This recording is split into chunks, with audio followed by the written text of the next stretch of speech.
Yes. Are we live? Yes. Okay. Yes. Ladies and gentlemen, once again, welcome to another episode of the Spotlight Show brought to you by Black Star DJs. My name is Kweku Amwaku, known as DJ Quicks. I'm going to be a host today alongside DJ Kujo and DJ Big Joe, based in London. Where are you guys? Wave to the people so they can see you. Hello, people.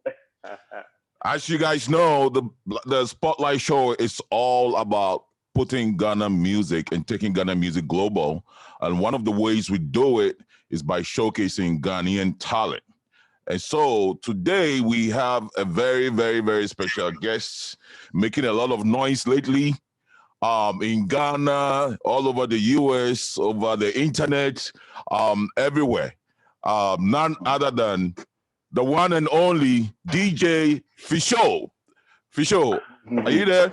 Hey, Yes. Right. We have the man himself in the house.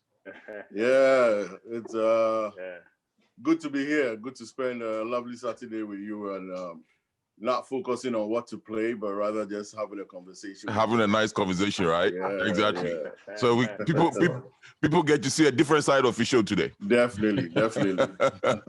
Yeah. How you feeling though, FIsho? How's your weekend going? How's everything? Oh, it's been okay. It's been quite a weird week. With all the coronavirus stuff going around, and months ago we heard about numbers. And now those numbers are becoming names that we recognize. Oh my God! Those names are slowly become people we know personally or are related to. Oh my God! Our emotions go through its own ups and downs. So I guess I'm going through that same emotions of ups and downs. But of course, I'm pleased that I have something to do for the next hour. At least that will take my mind off the reality. Yeah. Yes. I know you suffered some personal losses, this week. So, big. It's my condolences to you, family and friends who have lost, any loved ones. Yeah. Thank you. But I know you're also very busy preparing for. I'm sure your show is coming up tomorrow, right? So tomorrow, yes. You divided attention between between everything else and that. So how's preparation for the show coming up for tomorrow? I think we're fine. We're on track. We have tomorrow. It's a dual thing. We have Dr. Kuma Play coming on in the first hour of the program to talk about to vax or not to vax, because we still have some people who are not too sure about whether they should take the vaccination or not. And she will touch on that a little bit in the first hour of the program. And then in the second hour of the program, we go through the usual source. Our artist for next week is Nana Kwame. I've been heard from Nana Kwame in a long time. Yes. I'm looking forward to that tomorrow. So yes, I hope we see you guys. Definitely. Tomorrow, 4 p.m.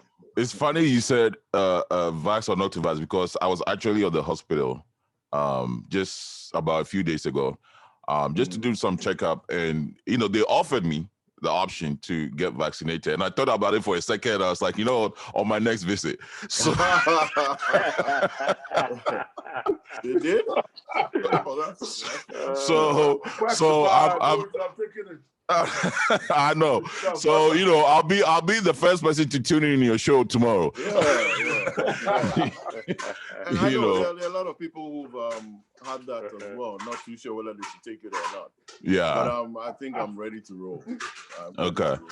Very nice. Well, for sure, we are very, very honored to have you on the spotlight. But I got to tell you this though, I've had beef with you, FIsho. You don't know, but I've had it in my heart. So let me tell you this story quick before we get into it, right? Okay. So as you know, I'm also a DJ. Right. And I became a DJ recently, and everywhere I will be playing, whether it's New Jersey, whether it's DC, whether it's, it doesn't matter what the state, there was bound to be one person who will come and say, man, do you know FIsho? Man, when you go back, tell him, I'm like, And then at some point, somebody thought I was FIsho, and at some point, somebody said, you play like FIsho, and I'm like, who the hell is this FIsho guy? You know? And the real beef is this, right? So I guess the tension was building up through that, right? And the final one, the straw that broke the camel's back for me was I was supposed to do a show for, I think, was it Doctors or Ghana Doctors or something like that. And I think they were debating between me and you. I didn't know at the time that it was you they were putting me against, right? Then they came back and told me, sorry, we have a very good DJ. I'm like, who the hell is he? So I asked, who is this DJ? He said, FIsho. I said, okay, this is it. This is it. This is it. So it's great. It's great. On one hand, I say it's great that you know, you I don't know how you do it, but you've managed to be plugged into different networks. But on the other hand, we have to settle our beef at some point. We'll do that. We'll do that. So I'm just wondering. So we've never played a gig together. I don't think so. I think we've met a few times. Yeah. I think you've been either I've been at your event or you've been at my event. Other way around. Yeah. Other way around, but not as a joint thing. So Man, so maybe that's how we can settle the beef. Yeah. I have to chip in here. So, Let me just chip in quickly here, Quacks. Show, this is DJ Kujo from Fat Records. I have played with you many years ago. Oh, really? In the 98 at Legon Hall. Oh, okay. During one of those, yeah, of course. Yeah. During those all week celebrations. All week celebrations. Yeah. So, yeah, for sure, you were coming on. I was doing the sound system and everything, Fat Records in those days. Oh, yeah. So, yeah, of course. Oh, yeah.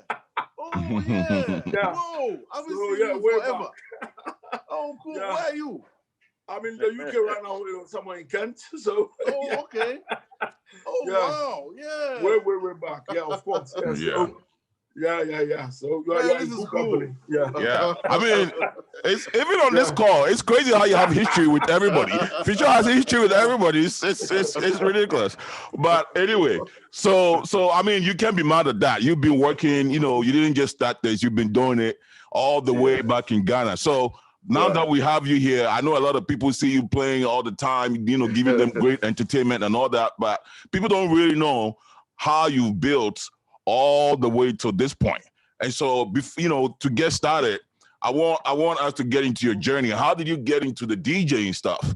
Where did it all start for you? And, you know, I guess how has the journey been all the way till now? Man, it's you know, I've always thought it was an easy question to answer until you just asked.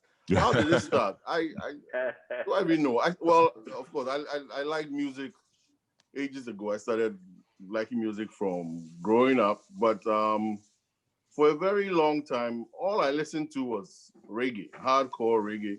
I didn't know anything about R&B. I wasn't interested in that. I was interested in high life. It was strictly reggae. And when I say reggae, I don't mean dancehall. It was Wailing Souls, Itals, Burning Spear, Tosh, Marley. That was my first love because of my neighbors. I grew up on Legon campus. My neighbors were the Nukuyas. We were 5 brothers. You know, a lot of people say, oh, they know about this from their older brother. I didn't. I was the firstborn.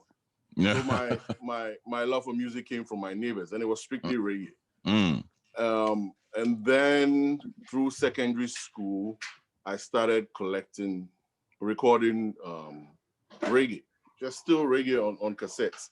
But I was very, very particular about my cassettes. I got into the habit of labeling my thing properly, putting it down. So I buy my TDK, I'll save up back some TDK cassettes, record wherever I could record from radio or anything, save it. And then later in 6th form, when I went to Presec, there was this spot in Accra called Achimota Sounds. And Achimota Sounds was strictly reggae. So I'll go to Achimota Sounds with my CDs or with my cassettes, and I'll record professionally. Then I'll buy some meat pie and refresh or some chocolate drink. Come and sit in the studio and just listen to reggae nonstop. Wow! So then I built a collection of cassettes. And in 6th form, for some reason, all the people in my house like reggae. So then my auntie had come from New York and bought me a JVC boombox. Oh, wow. It was dual player. So then I'll play on one side and record on another side. I do your selections for you and I charge you a little fee. So the business, so maybe I think it was the business aspect of it that I enjoy. Then national service time. There was this guy in Commonwealth Hall, Legon. I didn't start at the university then, but he was in Legon called DJ Atai. So this is 1990 or 91. And Atai was having a jam. There was a jam on campus in Legon Hall, Premier Palace. I can't remember what the name was, but it was so well advertised. I knew everybody was going there. So I went to Commonwealth Hall. I saw Atai and I told him, Charlie, I mean, I like doing this stuff, but all I play is reggae. One day, who knows, I might learn how to play music on this. And Atai says, no. I mean, he had a mixer in his room and he showed me what channel 1 was and what channel 2 was. So I learned how to mix stuff. Very important. Then he said, hey, you know something, Charlie, the jam, people won't come till 9 o'clock. So you come and play from 7 to 9. I said, are you kidding me? There's no way I can do that. He said, no, come play from 7 to 9. And I said, all I know is reggae. He says, yeah, so what's your problem? So I go to Legon Hall, I get behind the equipment, I play only reggae from 7 to 9 p.m. Now, you know boys who don't have girlfriends, all they listen to is reggae. From 7 to 9, guys are there jamming, and it was, I was fascinated by the fact that, you know, I'm sitting in my little corner, and whatever song I think should come next is being enjoyed by the people on the other side. So that was my first taste into it. Now it was cassettes, you know, mixing with cassettes a whole little different. So I got into the habit of, you know, playing with cassettes at that time. But so then I get into Legon, I go to Commonwealth Hall, and it was a hall week at that time, and we had campus radio. So campus radio, I was on from 8 to 9, some particular day, I don't remember. But whatever I did, interested a guy called Kwesi Cheidakwa, KKD. He had it, and he was driving through campus one day, and somebody, he was talking. And I used to enjoy his program, Pops on the Move. So I saw his car stop there, and I went over to KKD and I introduced myself. He said, are you FIsho? I said, yeah. Were you the guy who did the thing on Commonwealth Hall, blah, blah, blah? I said, yeah. He says, oh, I like your stuff. Now, this is the first time somebody outside of campus had told me they were fascinated with what I was doing. And so I got interested. We became friends. And he told me down the line, one day he'll start a radio station and I'll be employee number 1. I just forgot about it. Wow. But at that time, I started listening to music outside of reggae. I met a girl on campus, and on my first birthday, one of the things she gave me was a cassette with R&B on it. So I started listening to, you know what girls do to you, man. You make you listen to other stuff. So slowly I moved away. Let me correct that. I married that girl. She's my wife. There you go. So, there you go. So I started listening to R&B, started listening to other genres. And then, you know, I started, you know, DJing on campus. Even then, it was still reggae. The first thing I played out on campus, the first big event I had was a reggae raga fiesta outside in Commonwealth Hall campus, but we just strictly reggae. So my love for music started picking up. Of course, through schools, I could hear all those songs I recognized. I really wasn't interested. So I could go back. I could go back to some of the songs that I used to hear. So if you listen to me properly, you realize I don't play a lot of 70s because I was a kid, didn't know much. In the 80s, I started following stuff. In the 90s, 2000s, yeah, I got it. So the passion grew from there, from CDs to records. I met a guy who lived in Nima called Baba. Baba had equipment in Nima. Now, Baba, I don't know how he did it, but the song is released in the US on Tuesday. By Friday, Baba has it. So, you know, I'll go to Baba just to listen to music. That's where I met DJ Black. He was a young teenager at that time. So Baba got me, you know, into learning how to play with records. I didn't own any records at that time. So I started buying records, but my first event, I was going to play at the Ghana Institute of Journalism And my friend Georganda had given me some records. At that time, Invoke, Hold On to Your Love, had just come out. And silly me, I picked up the records from Roman Ridge. I put it in my car. And I don't know if I was being a show off or whatever, but I put the records in the back of the car, driving through town. I get to GIJ to set up about 5 o'clock. I picked the records out and it had melted. Oh, whoa. Yeah. Whoa, after that, okay. After that, I just said, you know, I'm just tired with this record stuff. That summer, this is probably 94, 95. I come to England. And at that time, they had started CDs that you could pitch, CDs with pitch control. At that time had been created. So I go to Richmond, Richer Sounds. It was a music store where they sell decently priced equipment. I use all my money to buy DJ equipment. I come back to Ghana and DJ. I was one of the first to get, CD players with pitch control and learned how to use it. But basically that was it. It was love for listening to reggae, moving to campus, listening to all types of genres, getting fascinated with it. But Atayi was the one who started, to teach me how to mix stuff.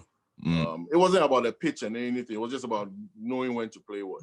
Got you. When I got into radio, so later Sunshine Radio starts with KKD. When I got into it, then he taught me the broadcasting aspect of it. Right. When to talk when music is playing, when to keep quiet. You know how this music is just 3 to 5 minutes long.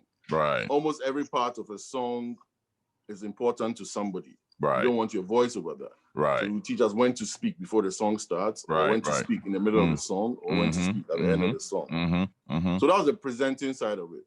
But the DJ part of it was a guy called Fifi Pratt. It was Fifi Pratt who really taught me how to mix. Because then we had, for the radio station, there was a presenter and there was a DJ. So everybody had a partner. So I was the presenter, my DJ was Fifi Pratt. So after a while, I told Fifi, hey, I'm going to teach you how to present. Let's do this. He didn't want to speak. I said, no, we can do this. So Fifi got into the presenting aspect of it, and he taught me the DJ part of it. And over time, I just developed the interest for it, and it's always been my hobby from then till now. Oh, wow. Wow. Wow, that's an amazing story. I was going to actually ask you more about this radio background that you have because so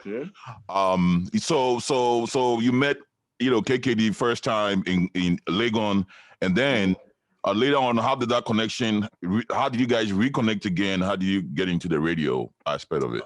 Well, KKD knew me before I did because of my mom. My mom taught him in Presec. I see. So he had, and my mom taught him English, and he had always said that he liked my mom's teaching had an impact on him. So when he realized that I was Mrs. Achampon's son, the connection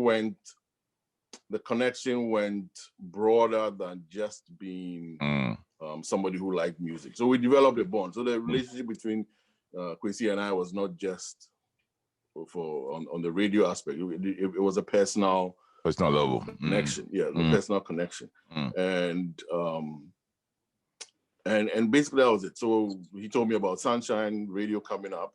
It took a while to start. I remember at some point I wasn't even sure if Kwesi was being correct about whether really Sunshine Radio will kick off. So I go to Radio Gold. My good friend Wafu Ajiman was the general man. He was in charge of programs. I go to Kweku Wafu Ajiman. I go for a job interview and he turns me down because he said he knew KKD's station would kick up and I would leave as soon as it did. So yes, I went for the interview and just as he said, I became employee 001.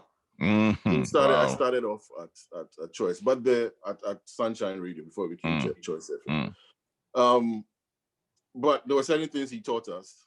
He made us understand the difference between. They understand the importance of marketing whilst you're on radio. You can't be on air and give shout out to DJ Quake Saloon every afternoon. Right. All you're giving them is a free advert. You know, and there were a lot of young guys within that. So we took that broadcasting aspect, and I also thought I'll take. At that time, I wasn't too sure.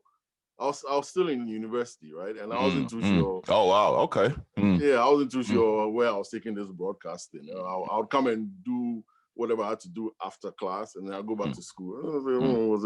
It was a good hobby that I'll take.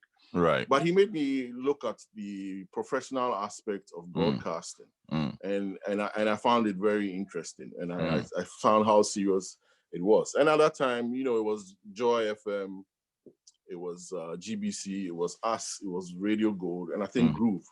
So there's a lot of competition between us, not just trying to get the numbers, but about which of us could be more professional about what we were doing. And I enjoy that part. Sometimes when I listen to radio right now, I wonder who's really in charge, because there's a whole lot of things going on now that we would have been punished for if we were doing it at that time. Yeah. A whole lot. Yeah, it was good. You were telling me the other time how for specific times, like, you know, it will be time for you to go and you'll be taking breaks, you know, drinking something in the back or eating something in the back end. So you had to develop your professionalism, you know, very slowly. there was getting about a year into Sunshine Radio. There was a little develop. I think KKD had wanted to move out. It was a management decision. We had no idea what it was. But we had become lax. We just took things for granted and just messing up. You know, your show runs from 7 to 9 and you finish about 9:15 and the 9 o'clock person hasn't come. It wasn't very nice. We were not being we enjoyed the fact that we could sit in that little studio, make noise, drive into town after that, see people who will tell you, hey, I heard you on air, blah, you know, but forgetting the professional aspect of it. Then Choice FM Sunshine Radio becomes Choice FM, right from day one. Tommy and Enforcing comes in, and we had to behave on immediately. Oh wow! So the interesting thing was the same group of presenters, but now we were professional. You know that if your show starts at 10 o'clock, you are there by 9 in the library, getting your records down. As soon as your show is done, you're writing what songs you played, how long you played it for copyright issues. So it was work. It's not that we just didn't roll in and roll out. You know, it became work all of a sudden. And that developed my interest in broadcasting and appreciating the professionalism connected to that. And I used it in all that I did. Even when I started doing private DJ functions, it hurts me when I go to a function and you see they point out who the DJ is, and there's some guy in some t-shirt and some dirty pants, and he thinks his job is just to play the song.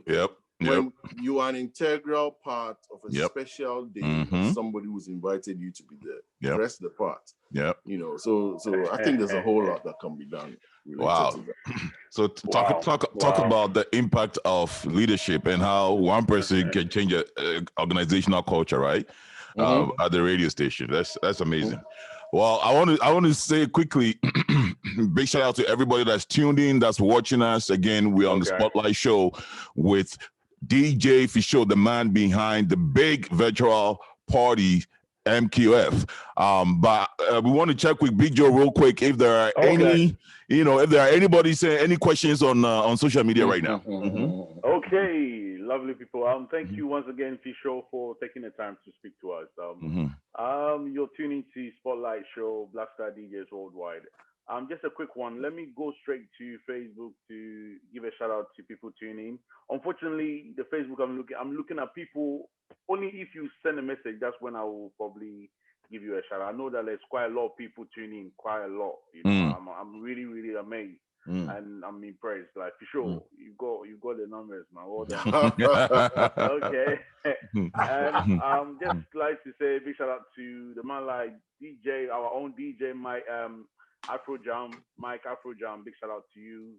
You're clapping, and it looks like you're really enjoying the show. Big shout out to you. Also, big shout out to Love Itcho. That's a real name. Yeah, also, Love is out of Miami, Florida. That's cool. I see. A big shout out to also Joe T, Sophia, Andy Marcelli. And also McDarlington. I believe FIsho, you know McDarlington, obviously. Yeah. Yeah, McDarlington is also tuning.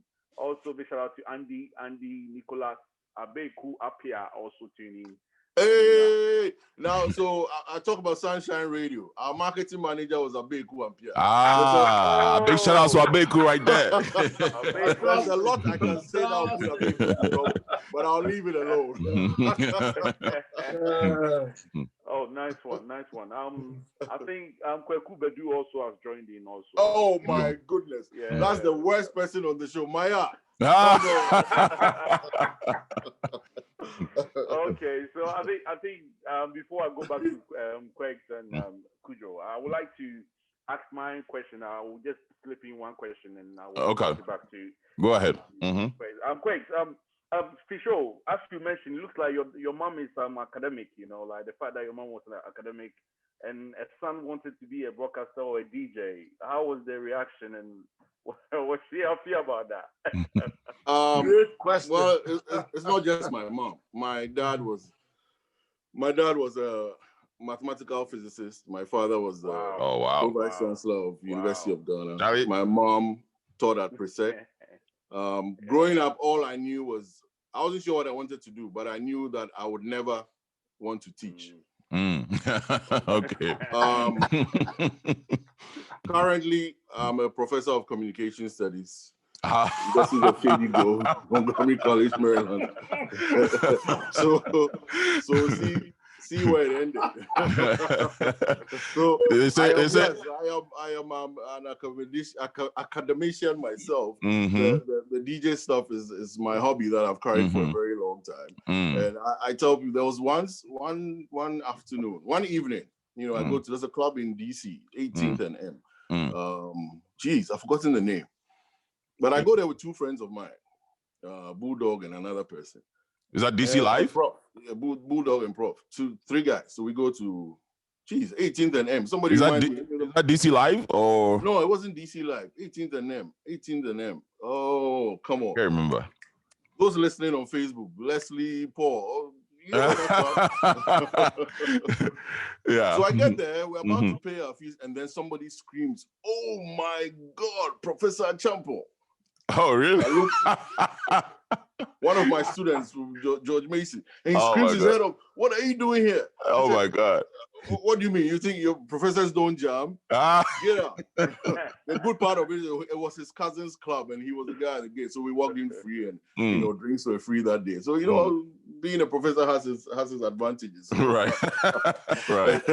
Yeah. So I don't know. My parents never had any qualms or any problems with whatever I did. It was like I said, it was my passion. I enjoyed doing it. I'm sure if left to my father, I'll be doing something related to math and science. I guess I can find when you're looking for your beats per minute, right? Exactly. That's math. Exactly. Right? And there's a science exactly. behind mixing.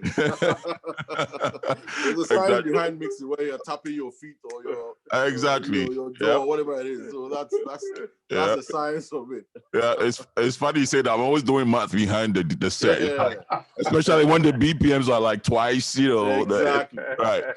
But so FIsho, it seems like you're doing pretty well in Ghana. You're on radio, you're with KKD, you had the right network and everything. Why did you decide to move to the US? When did you move and why? So I was with Choice 1998. And then there's a company that got the franchise to do the Miss Universe pageant. And so I was contacted to host that function back in 98. So we covered, Greater Accra, Kumasi, did all the regional stuff. Did the nationals in Accra in, I can't remember whether it was late 98 or early 1999. Then the competition was held in, the worldwide competition was held in Trinidad and Tobago in the summer of 1999. At that time, NBC owned NBC and the Trump organization owned the Miss Universe project. Miss Universe, right. Yes, and the Trump organization needed somebody who would cover for Africa. So I was invited, came along with the Hey, you work for Trump? Queen. Organization at that time. Okay. So I came in. So before this Trump. Yeah, when every hip hop song was praising Trump. Yeah, at that time. So I came with them. I don't know. I can't remember, April or May 1999. Came to the US, went to Trinidad to cover the pageant, and I took a vacation here for about 3 weeks, and then went back to Ghana. When I went back, I suddenly felt I could do a little more related to academics, so I wanted to come do my master's. I see. Here already. I had a school in England. But at that moment, my wife had also just gotten into law school here in the US. I see. And I just thought, somebody being in England, she being here, all that up and down was just fine. So I said, okay, you just go. If they have a good communications program there, I would like to do that. And so I came back to Ghana, wrote my GRE exams, got the results, applied, got admission, and then I asked for permission from Choice to leave. It was, I've worked in various industries. It was probably the most difficult one to leave because I felt I'd been a part of it right from the beginning. But they were very nice to me. You know what they gave to me when I was leaving Choice FM? What? They bought me a first class ticket to come here. My ticket from Accra to here was given to me by the station. Yeah, and it wasn't business class. Yeah, that was their gift from the station. I'm always grateful to Fredo Wari and all the guys for doing very it. nice. Yeah, but I gave them all my. I've come to the US. I had no idea that I'll be doing music DJing stuff again. So I gave them all my CD collection. If I tell you how many CDs I had at that time, I think I brought just about 10 CDs with me. Bob Marley Legend, which I'll carry everywhere I go. Michael Jackson Thriller. I just always said that if I was stuck somewhere, that's one album I want to carry. Joe, All That I Am. That's wow, man, those are some big CDs right there. Yep, Reggie Rockstone's. Hey, Rockstone's first album. I carried that as well. I took one of my Kojo entries. There were 10 CDs. I just went through methodically to see which ones I'll take, and those were part of the 10 CDs that I brought. Everything else I give to Choice. So I mean, wow. I had, like I said, I had zero ideas that when I was in the US, I'll be doing this thing all over again. Wow. Why do I feel like the academics was an excuse? The real reason was because your wife was here. Because that's true. Because a friend of mine told me, he's like, look, men don't leave good stuff behind unless there's a woman they're going to. So I could have stayed though, Charlie, but I'm some big boy somewhere. Listen, you see, when you follow a good woman, you become bigger. So that was it. So that was 99 was when I left, and I thought I'll be here for 2 years and go back, and it's taking a whole different toll. Yeah. So clearly, you've kind of maintained some of your network, if not all of them, from the radio days. So, how much impact do you think radio has had on your career in general? And the thing is, a lot of people don't realize that, before this Zoom success that you have right, I say Zoom, the virtual success that you have right now, right? You were very popular in a lot of networks, right? And like I attested to it, myself, right? You were almost every time overbooked. Sometimes I felt like you were even finding DJs to pass on some of your gigs to and all of that. So yes, you didn't think you're going to get into the DJing, but you still got very busy. So how did all of that carry over? And do you think the radio had a big impact with, you being able to build and maintain that network? It probably did. I mean, so I'll come back to 1999. I come here, go to grad school through 2002. I don't think I DJ'd once for an African students organization stuff. Just bought some stuff and DJed. And then I planned to buy the equipment, use it, and send it back. But after that evening, I thought, oh, Charlie, I haven't done this in a long while. Let me just keep it and play with it at home. So I did. But didn't DJ anybody's function, no events, nothing. So we moved to Maryland in 2002, summer of 2002, and catch up with one of my good friends, Jack Lord. Jack Lord was in Maryland. And one evening, Jack says, Charlie, let's go to Sahara. There's a function in Sahara. I didn't really want to go. I started liking I still do. My favorite thing to do is to stay at home and watch TV or stay at home and chat with family. So unless I really have to go out, I don't go. You don't go. Jack was like, Charlie, let's go. This is a party in Sahara. I said, okay, all right. So we go. Soon as we get in, I meet people that I hadn't seen in a long time. I saw, I paid at the gates, walked in there. Even before I got to the front, I recognized the voice on the mic. It was Heavy D. Oh, wow. From Joy. I hadn't seen Heavy in a long time. And then I saw the DJ. I didn't recognize him, but he recognized me and said, FIsho. I said, yeah. He said, oh, I know you from Choice. I said, oh, cool. Then he says, Charlie, come play small. I said, oh, how? I'm just here to just chill. He said, no, come play small. First, I wasn't happy. I thought he was tricking me because the dance floor there was a lot of space on the dance floor. I was interested. But then, when you've done this thing for a long time, there's always that passion, right? Exactly. So, do it, So I go there. I was using something called American. Somebody remind me. You remember the early DJ days? There was American DJ. I think that was what it was called. Right. American DJ. Yeah. When I went up there, he had pioneers. Yeah. And you don't want to make a mistake standing in front of it. So I told him, Charlie, let me stand behind you for like 10 minutes. Watch how this pioneer thing works. Right. So I did. I think I got it. And I said, okay, all right, I'll play 30 minutes. I beg you, 30 minutes. So I get in there, and I remember my first song. Forget about a bad time. Hey. As soon as I put that in there, break away. The floor went crazy. Oh my God. I started going back to back. 30 minutes becomes 45, 1 hour, 1.5. Oh my God. Hey, wow. Charlie, listen. Wow. It wasn't your song. So it wasn't your songs. You were using the other DJ.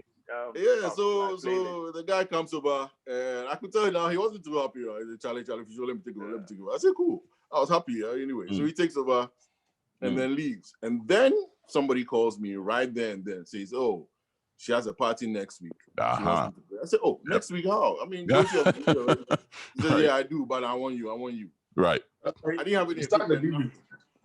So I had my American DJ stuff, but I didn't have any speakers. So I go to Circuit City. I buy some floor speakers. I take it.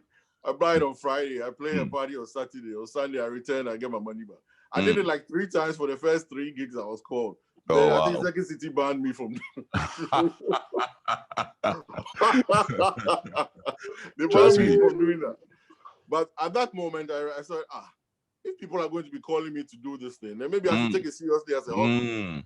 So I bought some professional JBL stuff. And then that's when the network thing came in. Yes, I think I was a little familiar because I'd worked in radio, and that definitely gave me a foot through the door. I never advertised because I didn't know how far I'd be taking this. I really wasn't interested in doing that. And I still was doing it just for friends. But you know how word of mouth travels. And I think that's exactly what happened. People telling people, Charlie, FIsho is doing this, FIsho is doing this. And then it just spiraled over. Wow. And became something that I didn't anticipate. So yes, as for being busy, yes, it was. But then I saw a lot of people who were also DJing on the side. And I probably jumped to conclusion that everybody is busy. Yeah. Then you talk to a few people and they realize, or they'll start telling you, Charlie, if you get some extra gigs, make a know. And then they're like, really? Because sometimes I have events, I don't even know who to call. Right. I don't know who to call. So wow. I thought that, instead of disappointing people, I can recommend other DJs around there to float. And that's why, you know, when you called me earlier about the Black Star DJs things, I was excited because sometimes, especially in the summer, you have so many events, and I don't know who to call and do all that. Yeah. So yeah, that's how it started. The early part of my Maryland days. That's how it started, and got into the private parties, private, you know, events. And then I did a little bit of radio in the DC area back in 2000. I think from 2005 to 2008. Oh wow! Okay. As well. Yeah. Wow. Yeah, that's. I hope a lot of the DJs on the thing are taking notes, because you are hitting on some key themes that I feel like Black Star DJs. You know, you need to be. You can't forget, right? So when you started, you talk about when you get into radio and how you built your professionalism, how you built your presentation skills, right? And then now you're talking about talent. I mean, that thing that just happened in that club. I mean, that's pure. That's talent. I mean.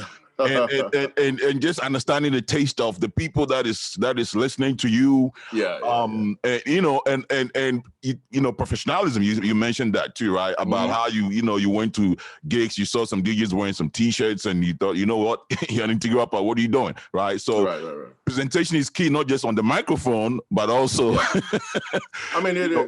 People. It's not. I mean, people call you to play at their weddings. People call you to play at their parties. I mean, they're putting some trust factor in you. That, hey, I have a group of people coming to spend time with me.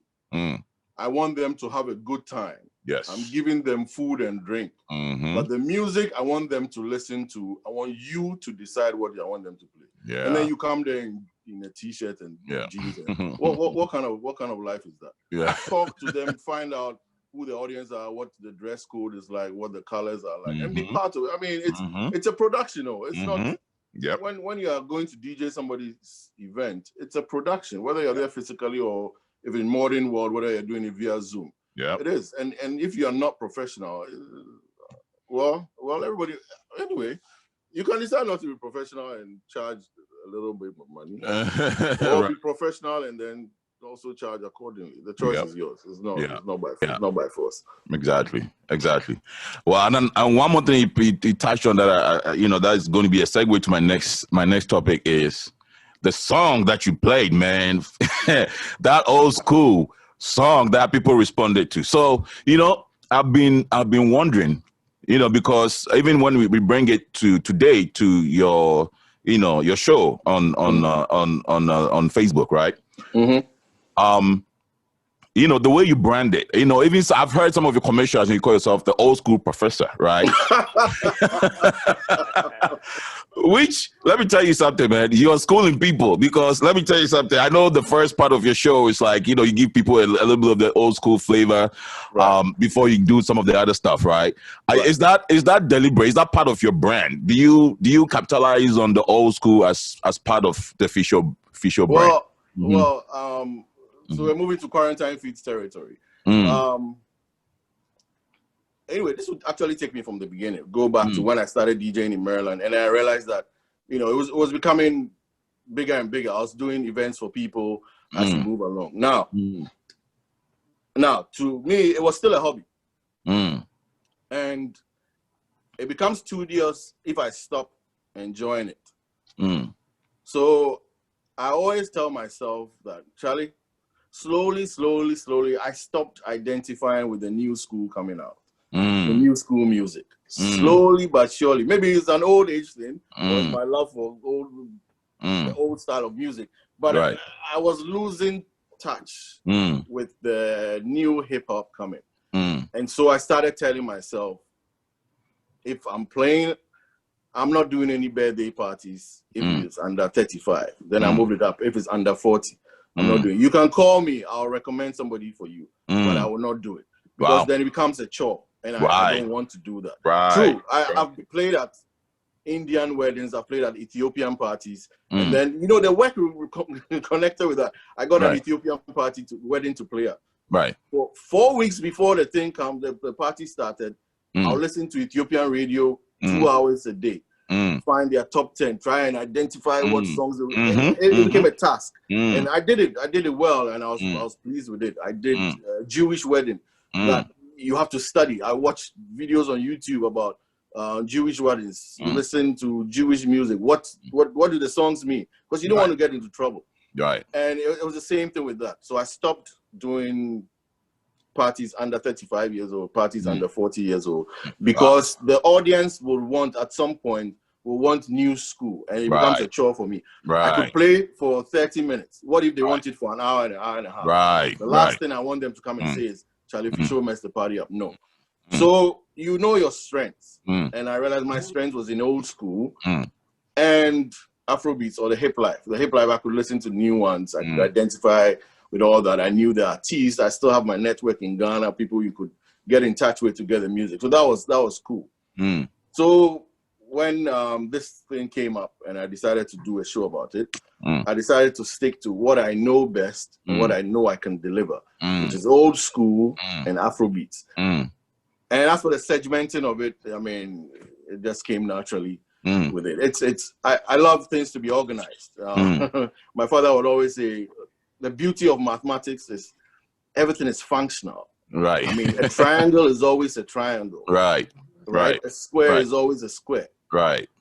You can't mess maths up. It's the same thing with music. Or there's a certain structure to it. And so I structured it with going old school and going Afrobeats. And then when you segment it with time, it kind of works out. Every half hour, this is what you want to do. At the top of the hour, this is what you want to do. It's much easier for people for it to segment. So people who want to join in at certain points of the show, at a point in time, they'll realize what it takes. Happy birthday at this time. They want to listen to their birthdays at this time. They don't want to listen to old school. There are some people who don't want the old school. They want the Afrobeat, so they know that they can join in at this moment in time. There are others who know at this particular time it's all about interviews. You can get in. So I love structure. And you know, my goal was to do it just 2 hours on a Sunday, one-time show. First time I did it, it just went crazy, and then we decided to carry it a little further.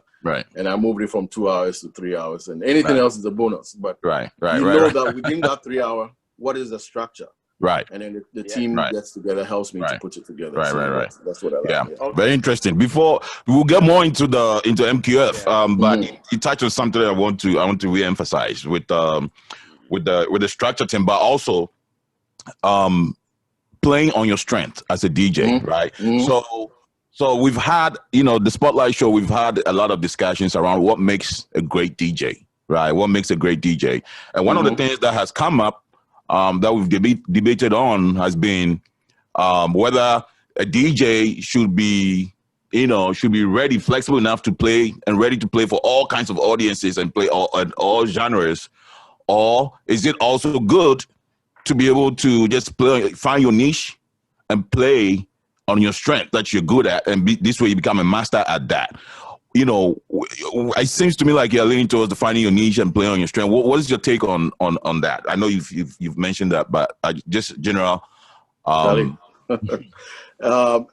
think your age determines the answer. I'm 50. That's a good one, though. That's a good one. That's a good one.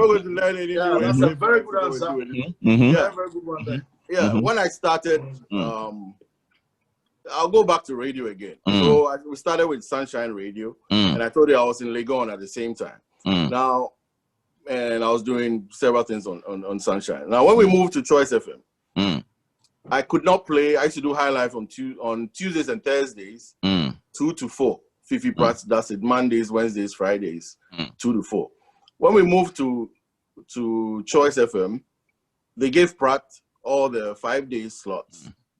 So I didn't have a show on the weekdays. I see. And still, Edward Fachi then was the programs manager. But they still wanted to maintain me on the radio station because they said I had good presentation styles. But they couldn't find anywhere to fit me.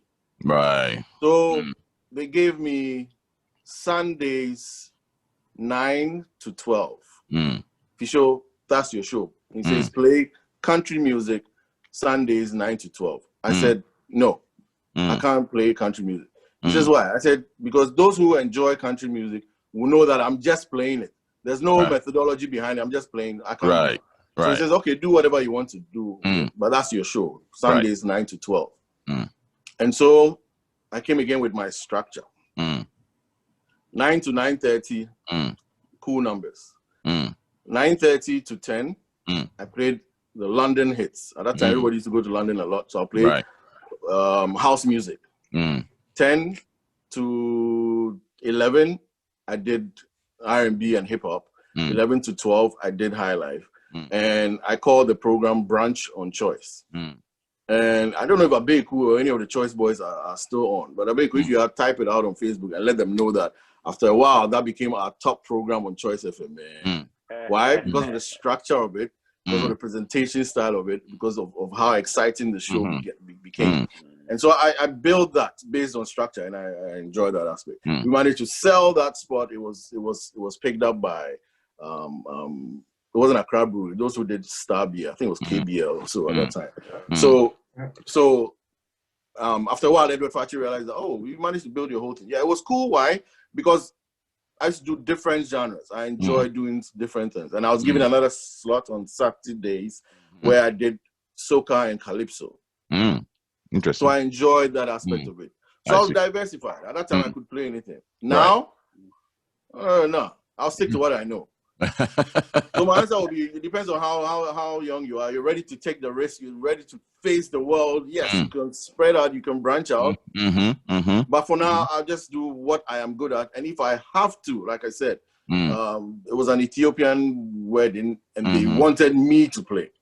They had been to a function, they wanted me to play. So I decided, look, I would have to do some Ethiopian stuff. I did my research, did well. Jewish weddings twice. Done my research there. You know how I got in that Jewish wedding? I was playing at a function. I was playing at a function in DC. Bose had just come out with these new speakers, these cylindrical speakers. They call right. L1s, Yes, spent some good money on those L1 speakers. And I wanted to use those L1s because my back started to hurt me with all the heavy stuff. Got you. So I used those L1 speakers at the function at the Marriott in DC. Then I see these guys walking up and down, watching. I thought, okay, maybe they had a function. The wedding was from 2 to 5. I thought maybe their wedding was right after, so they wanted, this thing to wrap up quickly. Anyway, 5 o'clock comes, the function ends, and I'm packing up my equipment. Just pick up the L1, drop it in your bag, behind your back, you're walking out. And then this couple come to me. It's like, hey, you're the DJ for the function? I said, yes. Says, do you play Jewish weddings? I said, nah, I've never done Jewish wedding before. He says, oh, well, we want you to play at my daughter's function. I said, me? You don't know me. I mean, he says, yeah, but we like your equipment. I said, really? So because of this? I said, yeah. I said, okay, we had the discussion, and then I had to go through understanding what the whole Jewish thing was. It was fun, but it was a lot of work. So it was cool. I added that to my collection of music. I understood all that. But I'll stick to what I know best: old school Afrobeats, reggae, Caribbean stuff. It's funny. I think that's probably one of the best answers I've got into that. I think I never thought about that angle of it. I think that's great. But once again, let me go to the audience. Once again, welcome to the Spotlight Show with Blackstar DJs. If you're just tuning in, Blackstar DJs is a network of the very top Ghanaian DJs all over the world, over 300 of us coming together to take Ghana music global and also showcase Ghana music to the world. And so one of the ways we're doing that is showcasing the best of Ghanaian talent. And as you can see, my man FIsho himself is here, and we're having a great conversation with him. So, Big Joe, let me come to you. Let us know what is going on social media. Any questions over there? Yes. People are really excited, to see FIsho. Some are saying, FIsho, you brought all your numbers here, man. People are really excited. Okay, let's go to Coach Ann. He said it's FIsho. She says, I think probably a lady. I'm not too sure, but she's saying in FIsho we trust. That's what she said. Yeah. And also, I would like to say, also Charlene Efua FIsho played at my 40th, some 11 years ago. Yeah. He said it was late, saying that it was really late on that day. I think you did well for sure. I think mostly that's what I will go for. There's so many questions that so many like comments that I can't read everything. So I'm just still going through. Probably if I get very serious questions, I will ask. Okay. I'll ask it. But I will ask my personal question. I wanted to ask FIsho, like so FIsho, let's talk about you being I would say you are a definition of a successful DJ. So because you are very successful when it comes to DJing, you've done so many gigs. My question to you is like, can you say that you can be a full-time DJ without doing any other job, like not doing anything else and being a full-time? Can you really survive with that when it comes to the financial aspect of DJing? Can you advise us, or can you actually say that at this particular moment you can stop whatever you're doing and just concentrate 100% on DJing and be okay?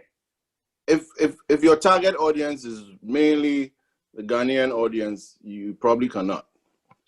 Okay. Because they don't. It becomes, well, then again, it depends on your standard of living. But generally, it's a little harder charging or letting people know how much you want to charge within this particular moment. And so that makes it a little bit difficult doing it full time. But full time means a little bit more than just DJing for other people. You can branch out, and that's what I would say. If there's somebody who wanted to do it full time, right? You have the DJ aspects where you're playing at people's functions over the weekends. But then there's a whole lot more to that. Equipment rental, you can own that and then do equipment rental. You can go to the management aspect of it, having other DJs around you where you sending them to different functions where you are in control of all that. You can do that. Teaching other people how to DJ will be another aspect of it. So it's not, the function is not just playing music from you out there. The concept is to spread out horizontally, right? And then you can make it work that way. Yeah. As to how much, I don't know. I mean, I know that. Oh, come on! There's this DJ in Vegas. I went to his function once, more house party and all that. But I was looking. I mean, he makes about $1.7 million a year. Oh wow! On DJing. Wow. Now, I don't know. Maybe you're around that. Is he Ghanaian? Is he Ghanaian? Oh, heck no. Okay. No, far from it. No, far from it. But if we can branch out, playing for Black Eyed Peas or anything of that nature, yeah, that would be huge. Yeah. The biggest person I've played for is Mayway. And I was just wondering if I was Mayway's DJ for his road trips, that would be a whole different ballgame. But right. Did a Mayway function once in Geneva for somebody's 50th birthday party, and that was it's a whole different concept. You know? Right, absolutely. Cool. Okay. All right. So let's bring it to today. You talked about, learned a lot about how you started your journey. Some of the lessons you picked up all the way to now. Now I want to focus on the big show. Music for your quarantine feet. That, I like the play on the music for your dancing feet back in the day. And so, FIsho, obviously, arguably the most successful, Ghanaian show virtually by far, right? I saw your numbers when you started. Today you see a lot of, obviously when the world became, virtualized, right? Right.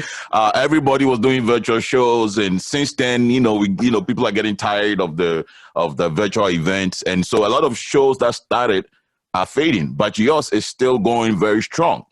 And so, what I want to know is first of all, why did you start why do you feel the need to start the show?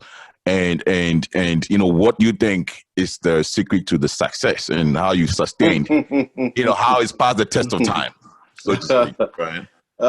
Music for your quarantine feet. So about 2 years ago, a friend of mine, Kofi Jakwe, approached me about this online radio stuff. He was branching out from another radio station and wanted us to do this online radio thing. And so we started. He had something called My Star Radio. And I said, all right, we'll join you on that one. I had a soccer program. We'll talk soccer on Fridays. And on Sundays, I played old school and Afrobeats from 5 to 7. I think it was called Weekend Groove was what I called it. So I did that from 5 to 7 on My Star Radio for about 2 years running. Then in 2019, hey, my mind. 2019, that was the year of return time. The year of return, I go to Ghana. I was, I had a few things to do. It was work, and work was busy. And I fell sick a few days before. I wasn't too well, but I had to go to Ghana because I had, 3 events to play on the 27th, 28th, 29th. And then coming back to the US on the 31st. So I leave here 26th. Wasn't feeling too well. I get to Ghana in the morning of the 27th. I played at Achimota School, 27th December. Next day I played at Holiday Inn, 28th. On the 29th I played at Cleaver House at Abraka, 29th. So on the 30th I was tired. I just decided to stay at home, relax, hang out with my mom, get a massage, just worn out because I was leaving the next day. So I went out in the evening. I said, okay, I think I'm a little strong. Let me just go hang out a little bit. Went to a party in Cantonment, ended up at Gold Coast in airport. Came home about 5 o'clock. 7 o'clock, I get a call. My mother had passed. Oh, she my wasn't goodness. sick. She wasn't sick, nothing. I mean, I was supposed to pick her up about 10 in the morning, go have brunch at African Regents, and then buy some stuff and get on my flight and come back. But she passed. She passed in the morning. Oh my God! So suddenly my whole program changed. On 31st, I wanted to work fast to make sure at least I could get her in the mortuary before I flew back. I couldn't push my flights back because on the 2nd of January I had to fly to Idaho. I had working on a different project, so I had to be back. Managed to do that, and I got back here. Well, when I got back, I wasn't in the mood to play my program. And so I took a break from playing anything. The funeral was scheduled for March. I go back to Ghana in March. Left quickly. The funeral was the last one before the shutdown. So got back when everything was shutting down. And I said, okay, my wife was like, Charlie, I think she wanted me to do something to, kind of free up my mind. I see. So I said, okay, cool. So I tell Kofi, okay, I'm back on My Star Radio. I get on there, try to connect, and it wouldn't work. Back to back, every day I tried to connect to My Star Radio. Something was wrong. I changed my equipment, but that wasn't the problem. We worked on the software, still wasn't working. I said, forget it. I'm not going to do any of this anymore. It's not important. Then I see people playing on Facebook Live, a few functions, and I wasn't a fan of watching the DJ play on Facebook. No, I wasn't. I still was a radio guy. I would like to listen to my music, no need to see the DJ with all the antics. So I really was not in favor of doing that. Then my wife keeps on saying, hey, so you won't do this Facebook thing people are doing? I said, no, I'm not interested. Then I start getting messages from my friend, Kweku Bedu, you mentioned his name online, my MFR Hardcastle. He says, hey, FIsho, won't you try this? I said, nah. D-Labby, Charlie FIsho, get this thing going on. We are bored. Nah, not interested. Group of friends, I call them the Stalin group of friends, all on my neck. Lyrics, people, close friends. So then I watched somebody go live on Facebook. Actually, the funny thing is he wasn't DJing. He was just having a conversation, a friend of ours. And there were about 12 people on there, including me, who kind of enjoyed the conversation he was having with his son, sitting at home just chatting. So this must have been a Monday or Tuesday. So I just told my wife, you know what? I think this Sunday I'll go live too on Facebook. Let me try it out. So I just put it out there like, Sunday, I think I'll go live 5 to 7 p.m. And I said, it will be something for those of you at home who are all quarantined. Let's do this music for your quarantined feet. Right. So I put that out on Friday. And on Sunday, 5 o'clock. I went on live. No connections. It was just coming from my speaker directly into Facebook. It was crazy. My Facebook page was private, so it wasn't open for everybody. Right. But as soon as people start getting on. So within a few minutes, I had over 100 people. Ended up with 181 people. Oh, wow. And I did it for 2 hours. And, you know, Nana Sapon comes in the middle of the show, starts dancing. We flip the screen aside. And it was just fun. So, I mean, but then people started texting and saying, make your page public so other people can watch. I didn't even know what the difference was between a private page and a public page. But I actually got more interested in the comments on Facebook than me playing, because it was like an old records night and people chatting, Charlie, I haven't seen in a long time, what's going on? And you know, that aspect of it. So I said, what the heck, I'll do it again for one more week. The second week, my sister-in-law gets involved. She's excited about it. She's passionate about it. We open it up with private and we get, you know, 230 people on there. Wow. Third week, 300 and something people on there. Wow. We decided to add the Zoom part of it. Of course, it was a private. It was not a professional account, so it cut off after 40 minutes. After 40 minutes. But you know, people will get on there. Week 5, my friend Peter Kwabwa decides, hey, I have a business Zoom account. We can use it for your show. Then again, my styling people like, Charlie FIsho, we can help you get an artist on the show for next week. Let's make it fun. I said, oh, how? I mean, artists who want to be on this. He said, no, Charlie, people like your show. The numbers are good. Let's get this. Let's work on it. Let's get Samini on. So we get in touch with Samini. He's like, Charlie, I'm cool. Let's do this. Wow. Sunday, we get Samini on, 500 people.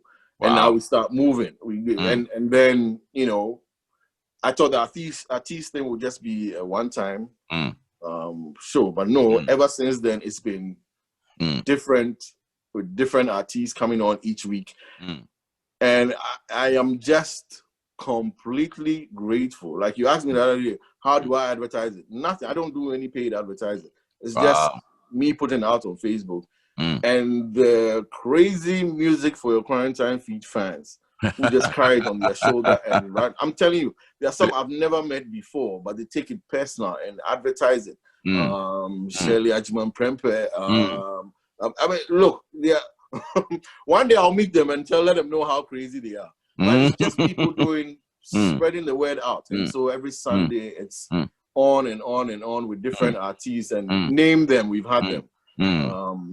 We start from Samini, we went to Kidi, Ben Braco, Kojoentry, Becca, Ifia, Dinah Hamilton.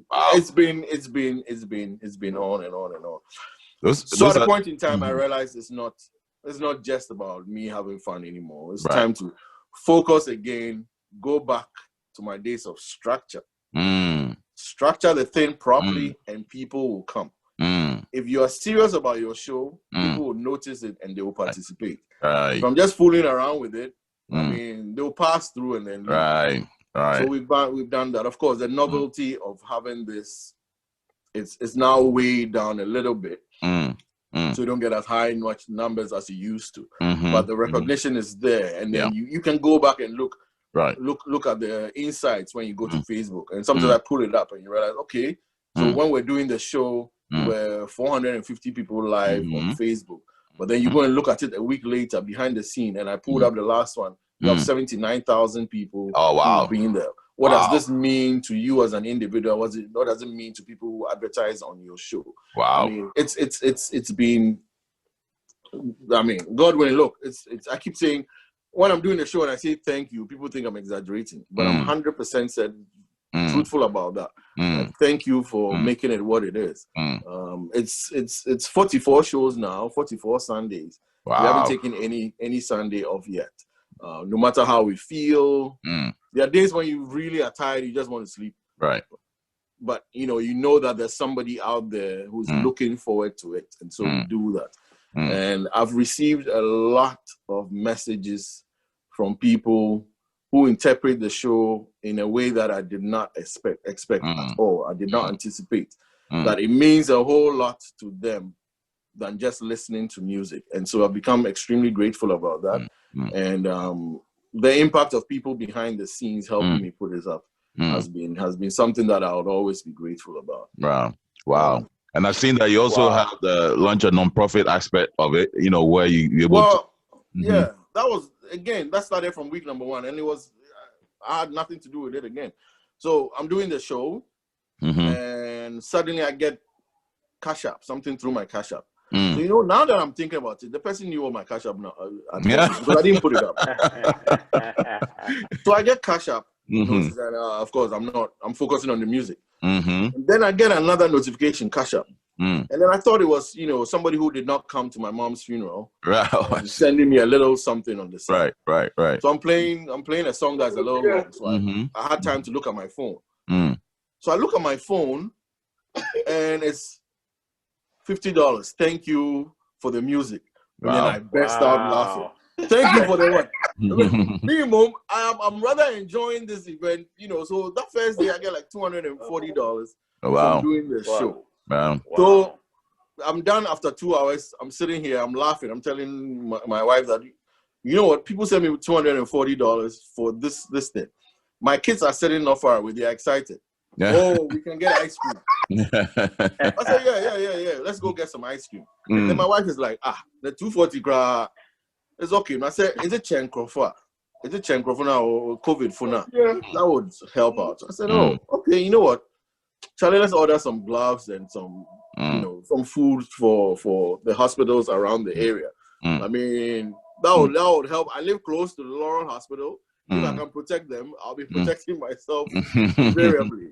Right. So now, don't get me wrong. I still took out money to buy ice cream for the kids, but we took some of that money to order gloves, and I think at that time it was sanitizers for the hospital. And the next week it started again. A lot of people on there. People who sent 10, 20, 30, 40, 50. Hey, another 400. We're like, okay. Oh wow. Charlie, now, if people are going to be doing this, Charlie, we would use this to support the hospital. So it's either buying them food, buying them either breakfast, lunch, dinner. There's some workers who come early in the morning, some who come in the afternoon. So we started focusing on food in the hospitals in this area. And they were very grateful. I was excited about the fact that people were doing that. I was excited about the fact that I could give that back. And then one day, I decided, what the heck, let's see if we can do this in Ghana. I mean, after all, that's our roots. Right. So I thought that, okay, the Legon Hospital was where I used to go when I was young. And that's the hospital where I took my mom when we were not sure what was going on. And that's where my mom passed. So I said, okay, let's try and help out Legon Hospital in Legon. And so we contacted a restaurant in Ghana. They helped us with lunch for 50 people, the healthcare workers at Legon Hospital. And the impact of that was huge. You know, they sent messages. They talked about how grateful they were, how much that was a help. And so we focused on, you know, other hospitals throughout Ghana.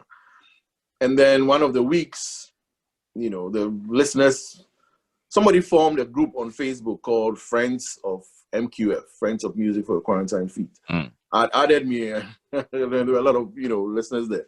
And they were always coming up with ideas, always very supportive about whatever we decide. And you know, I'm not much of a marketing guy. Mine is to sit back quietly and press play. I leave that to my sister-in-law Lillian and to Nana Sapo.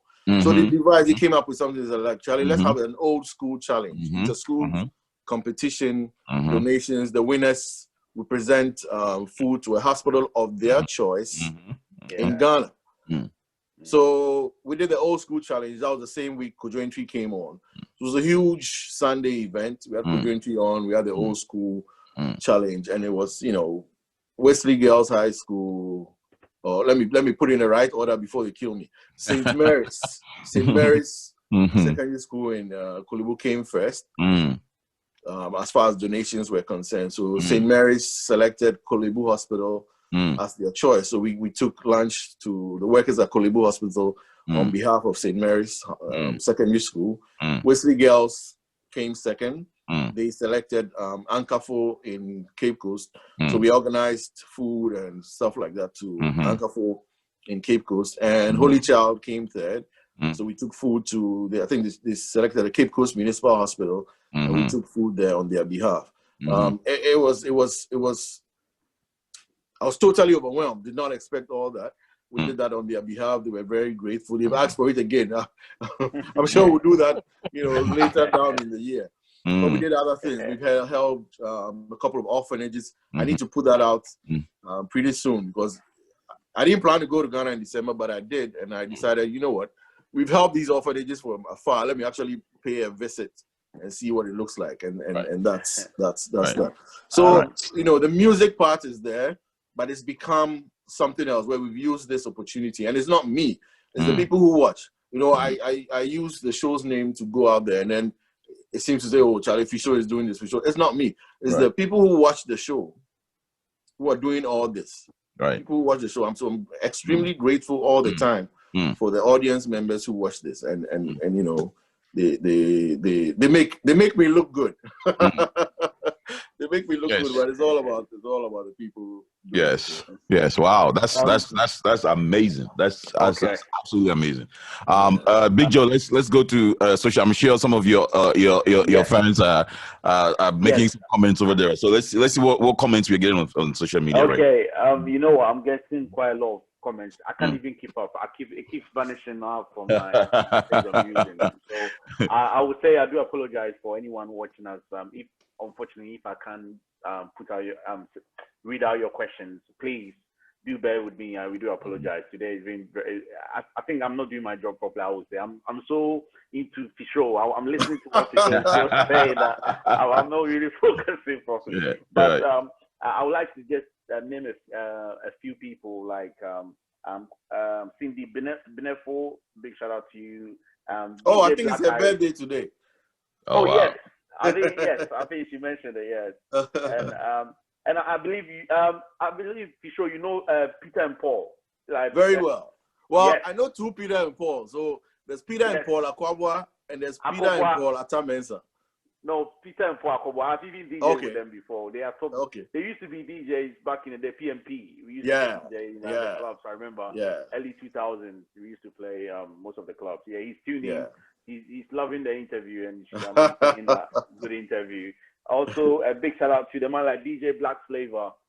Black Flavor is one of the good DJs in UK. Also, very very cool, talented guy.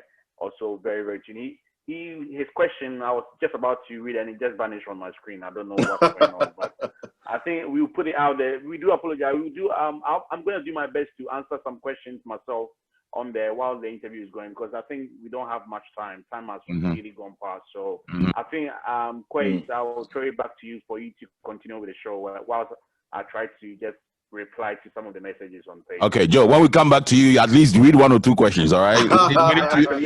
We need to be able to get some of the questions in, all right? So I'll get it ready. I'll get two questions ready. Okay, absolutely. So, FIsho, let me tell you this. I really enjoy your show. And I am a DJ too, so I can appreciate good music, right? but the music, is just one part of it, right? So let me put it as a total package, right? The entertainment value of it, right? Your mixing style, your presentation, I've been super impressed, and I definitely see where when now that you're talking about your radio days and how someone actually mentored you through this whole presentation thing, it's all making sense now, right? Because I've always been impressed by your ability to balance the two, especially in a way that one way that you do it that I'm always impressed by is the way you're able to personalize the experience, right? You're able to call people by their names. You are able to, in fact, some of them, you have history with them. You talk about, some of your encounters and episodes with some of your, your audience. And I mean, if I doubt it, and I feel like you're talking to me sometimes. So, so kudos with that. That's just bravo. And I definitely see, the reason for the success, right? Yeah. And so I see that as one of the reasons why it's just entertaining. One of the reasons why people would always want to come on the show. And obviously you have the artist component. It's great that you're able to, feature all these great Ghanaian artists. As to whether you have personal relationships with them, I don't know. Actually, is that usually what happens? Is it your personal network that allows you to tap into these artists, or are the artists coming to you? Is your audience pretty much doing the facilitation with the artists? All the above. I see.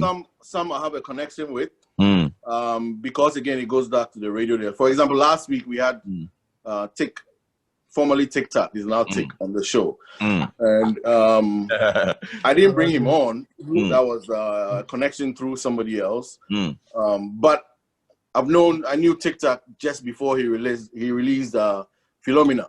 Philomena. I talked about it last week. I was working at Choice. He comes there to drop a CD about his incoming song. I listened to it. I thought it was a horrible song. I gave it back to him and said, Charlie, go and work on this thing. I don't think it's good. 6-7 days later, Philomena is like the most popular song on radio. It shows you my expertise in finding new talent is zero. Nothing, right? So I've known a lot of them from the beginning, the old hip life artists. The previous ones, or there are others that I really don't, but there are people who are listening to the show, or people that I have relationships with earlier, that bring the artist on or recommend the artist for me, and then we let that go. And my interview style, I try not to attack, not to go negative on any artist. It's a free show you're doing. Right. It's a favor you're doing for me. Right. I don't need to bring you on and try and find out any embarrassing things. Right. And it allows me to find a little something different from each and every artist. Look, I've been very impressed with every artist that has come on. And you realize how deep they are. All we know is about listening to them on radio and sometimes reading a little bit about what's happening on Ghana Web. But those guys are really, they know their business, really know their business. And I've been impressed from everybody from Stoneboy through Nanama McBrown. Yeah, I saw that one. That was a great one. That was a good one. Yeah. Through everybody else. Yeah. Can I just go forward a few questions quickly? Big Joe, finish and I'll just jump in there, Big Joe. Okay. Yeah, sure. Yeah, Joe, go ahead. Yeah.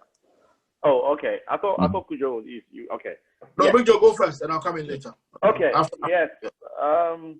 One from Kwekubako. Sorry, Kwekubedu. Sorry. Oh my goodness, it's going to be a naughty question. If it's Kwekubedu, it's going to be a naughty question. So what's the meaning? What's the meaning of 5 air or something? 5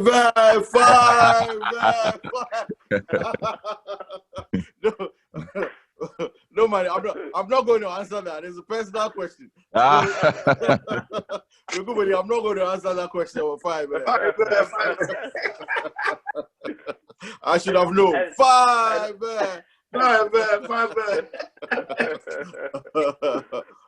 It goes back to Lego Hall days. I'll just leave that. I see.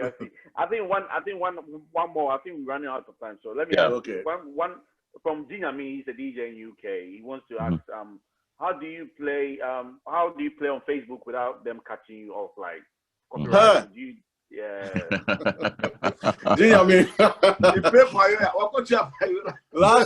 last week, my introduction was maybe what?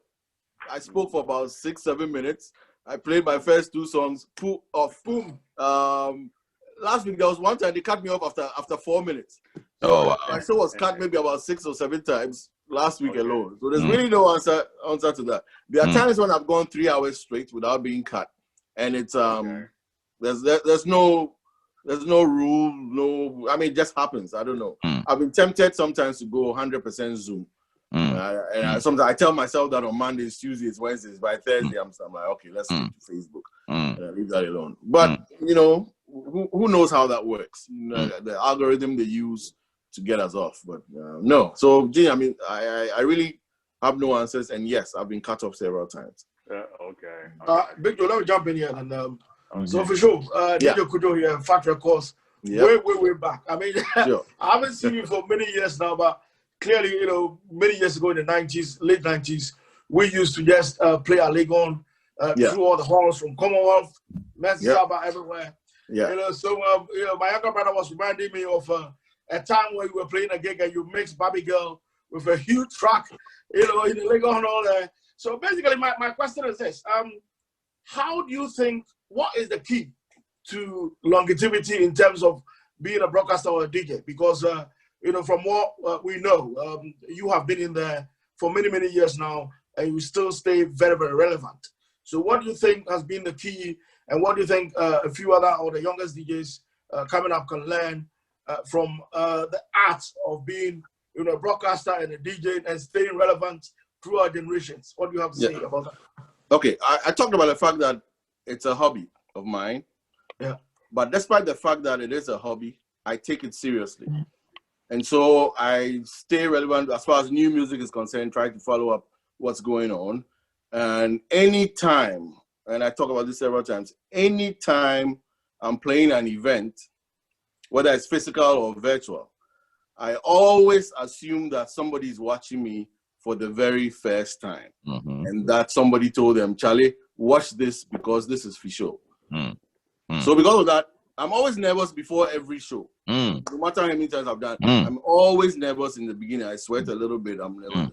Always because I assume somebody on that side is watching me for the first time and wants to see what this whole big deal is about. Right. So I take everything seriously. And so that's one. I take everything seriously, try and prepare before every event. And then by the time I relax, I know that I'm doing something that is worthy of you listening. Two, you mentioned the risk with Barbie Girl and something else. That's one thing I take a lot of risk with. Is mixing two songs. I don't care what it is. I try to catch the beat. Now it's a little easier with the sync button for the younger DJs. But with mine, it was finding the beat using my left leg. So I'm always moving, you know. To those who don't know, they think I'm dancing or moving. But for those of you who know, you know what I'm doing. Trying to, you know, tap my beat, my catch the beat using my left leg. I keep moving my left leg up and down. I know a DJ who uses his jaw to tap, and now his jaw is all swollen. But I do that. So I try that no matter what it is, try and make something fresh and exciting and try and keep that going. So if I'm honest with my music, if I'm honest with my presentation, I believe that the person, the listener on the other side, will notice how relevant or how interesting or how real what I'm doing looks like or sounds like, and should be interested in that. So I try to keep it relevant by not doing things that I'm not used to. I really would. I won't play any of the new school stuff that I'm not familiar with. I might play one or two because my kids are around and think that what I'm doing is not fun. Nobody likes your music. Might do a little bit, but I will not go anywhere and claim that I'm the best hip hop DJ out there, because that's not who I am. I like to, you know, do whatever I'm on expect with and do it very well.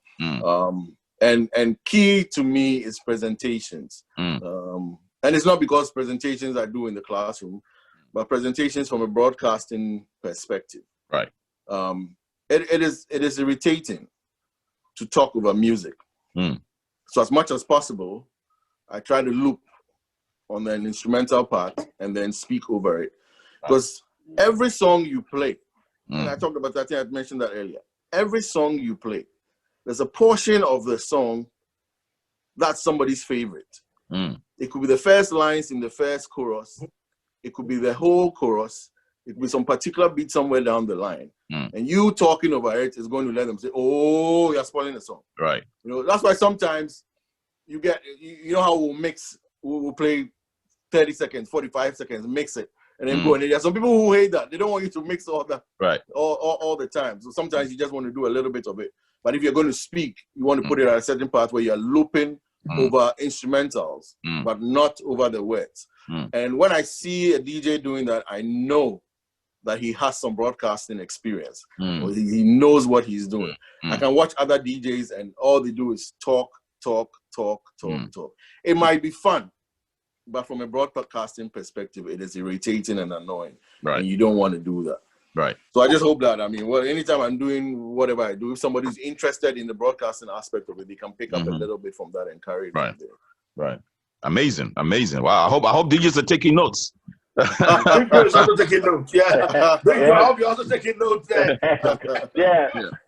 But FIsho, someone wants me, just a quick, let me slide this one in there. Someone says, let me ask you what, he wants me to ask you what you did when you got stuck in France after a gig.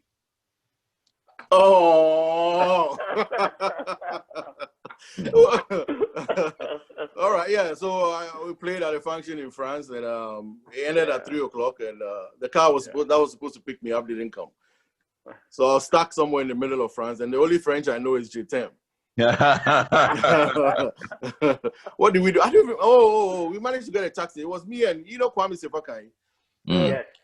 So I was the DJ, Kwame was the MC, and we were stuck in the middle of nowhere and didn't know what to do. But we got a taxi about an hour later. I don't know who asked the question. Is it Kweku Bedu again? Or... Oh no, that was from Otobia. Oh my goodness, another Starling girl. Yeah. So okay. So FIsho, let me ask you another aspect of the show. The one person you mentioned, Nana Sapon, because I know Nana too, right? And it's always entertaining to watch Nana doing his dance moves. Nana and I worked before. He didn't show me that aspect of him. So there must be something you're doing to bring that aspect of Nana out. But since then, when you started, it was just Nana. Then I saw, Leslie and some of the other, right. I see your wife every now and then. I see how much impact do you think that aspect, that visual aspect of it, to the experience? Yeah. Nana Sapon is an integral part of the show. Yeah. So I talk about show number 1. I put out an announcement and said I was going to play this from 5 to 7. And of course, my wife joins me on she was supportive right from beginning, which is another thing I don't take for granted. I think if she wasn't interested in what I was doing, I'll still do the show. Right. But I don't know if the passion will be the same. The passion will be as much, yeah. So Nana Sapon sends me a message in the morning of show number 1. And says, Charlie FIsho, I'll be at your house. I'll come and dance. And I thought it was one of those text messages. I said, okay, fine. So I start the show. I'm playing. And I'm excited. I'm reading comments. I'm jumping up and down. I'm saying, I'm actually loving this Facebook Live thing. Then all of a sudden, I look through the glass door. And there's this guy dressed from head to toe, covered, holding a chair, holding Lysol, he brought everything head to toe, stayed outside. And just started dancing to the music I was playing. That was Nana. And it was exciting. Okay, so initially the camera is on me whilst I'm playing. And Nana was a different aspect of it. We could tilt the camera that way to find what the guy was doing outside. And he kept doing this every Sunday. Nana Sapon doesn't live 5 minutes away. He lives about half an hour away. Oh, wow. So, and he committed to it, coming all the time and bringing different dimension to the show. And you know how it is like when you're playing in front of nobody versus playing in front of somebody. Right. That somebody for me was Nana. And to the world outside, they were also seeing, somebody dancing on a screen. And Nana is a fun individual. He just carries with the flow. He just goes with it. And that was something that I really enjoyed. And he's carried it from day 1 till now. And then we built on it slowly. So Nana is the one that you see. Behind the scenes, my sister-in-law, Lillian Lamte, over in over in Gastonia, Carolina. Yes, Belinda and I, we live here. The show is from our home.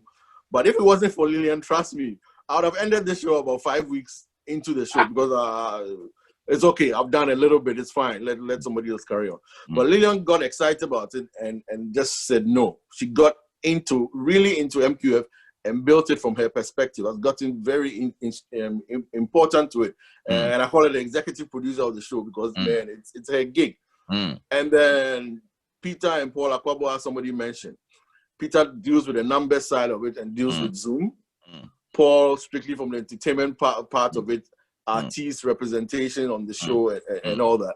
And then the several people who also listen to it. So Nana's part is integral. Nana is always on the flyer. Nana is the N in MQF, if I can put it that way. The spice. The extra spice that you need. Right? Yes.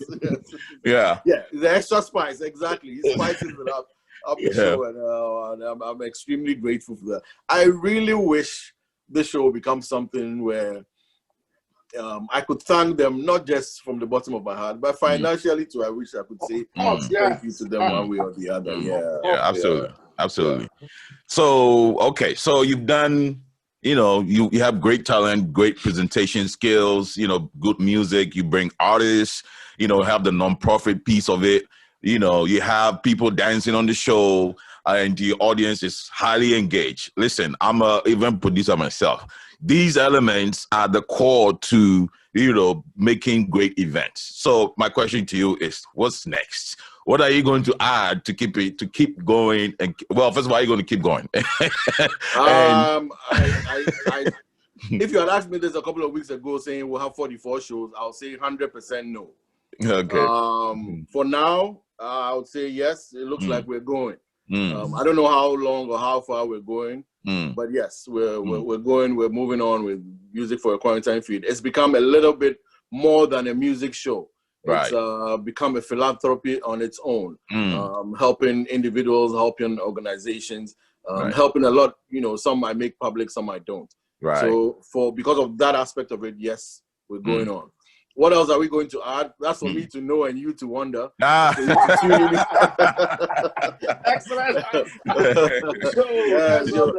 Make it your duty to tune in every Sunday. And I know. I know.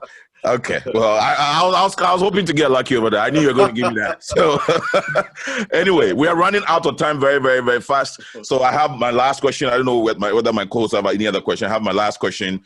And then we'll read some maybe questions from the audience, and we can bring it to a close. My last question is this: you are obviously, a role model. You've been a role model for a lot of other DJs. I don't know that but I also really look up to you and pick up a few things here and there. So, if you had to train a new DJ, what would be your selection criteria? What would be the things you look for to say, you know what, this is worth my time. I'm going to invest time in this kind of person, in terms of developing him and bring him up as a DJ in the industry. Well, the first thing I look out for is passion. You have a passion for what you're doing, for the music thing. You enjoy the music aspect of it. What are you trying to make out of it? Is it something you enjoy that you could play on your own, even if there was nobody there, you would enjoy playing? You understand that you might play an event for a couple of friends and not make any financial gig out of it. Are you somebody who would listen to music even if it's a genre that you do not like? Right. Are you somebody who's ready to diversify? Listen to hip hop, listen to R&B, listen to soul, listen to soca, listen to salsa.